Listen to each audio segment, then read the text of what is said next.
All right, guys. So today we're going to look at some absolute value graphs. Yesterday you completed some absolute value tables. You may have noticed some repeated numbers in the y values. When you input different x values, sometimes you get the same y value repeated out. You may have noticed that. And that's because similar to parabolas, absolute value graphs have a symmetry line and they reflect, and they're going to have repeated values on either side symmetrically.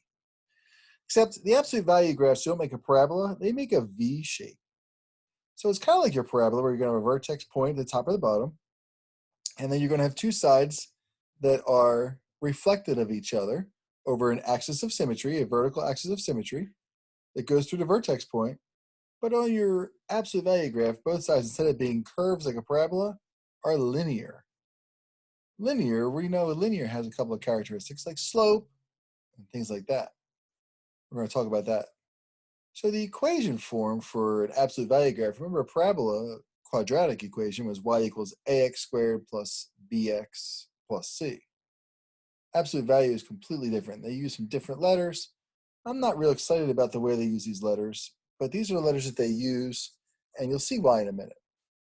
The equation form is y is equal to, or you could say f of x is equal to, if you want to call it a function, m, remember m before was used as slope, m times the absolute value of x minus a, very important it's a minus because it's an opposite, x minus a, and then plus b.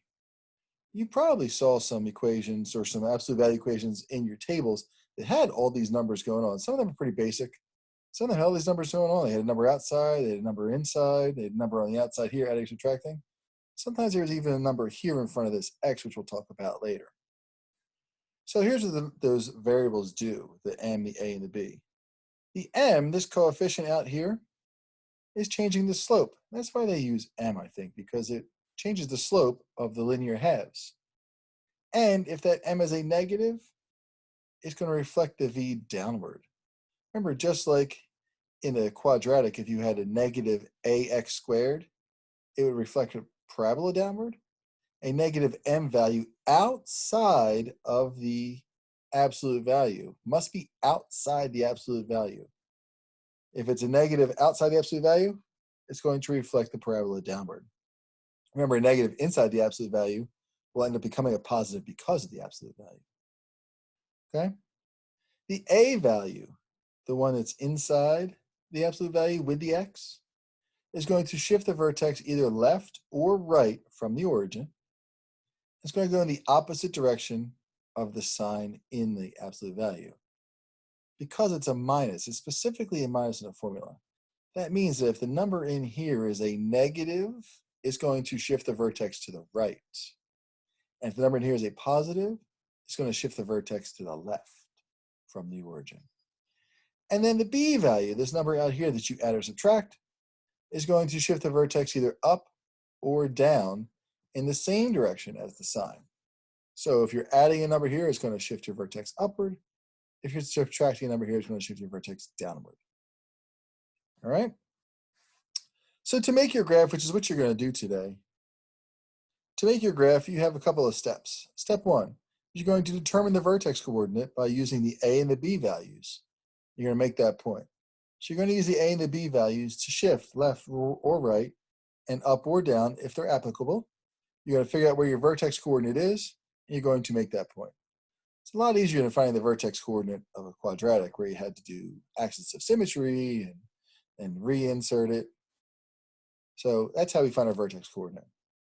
Step two, we're going to determine the slope of the linear half to the right. We're going to make that point. We're going to determine that slope from that m value. The m value right there.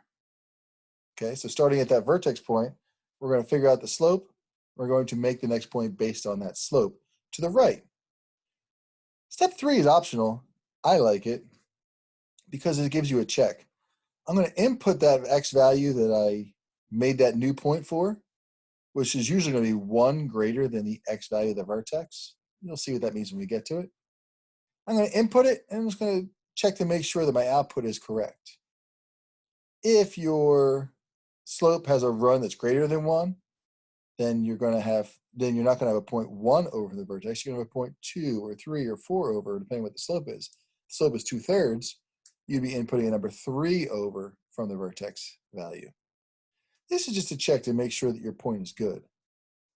And then once you have that second point to the right, you can make a line on the right-hand side, and then you're going to create the left-hand side of the V by just reflecting it across that axis of symmetry, that center line that goes through the vertex. So imagine your V. Let's see if I can draw it. You're going to start by making a point at a vertex. You're going to decide a point out here somewhere. You're going to create the line this way, and then your axis of symmetry is going to come right down through the center of this. And then you're going to take this point and reflect it over there, equally distant to the axis of symmetry reflection line. You're going to create the other side, and that's how we get our V-shaped graph. Fortunately for you, the program we're going to use to test this, to practice this, doesn't make you create the left side. It just makes you create the right side, and then it'll reflect it for you. You'll see that in the next video. All right, that's how it works.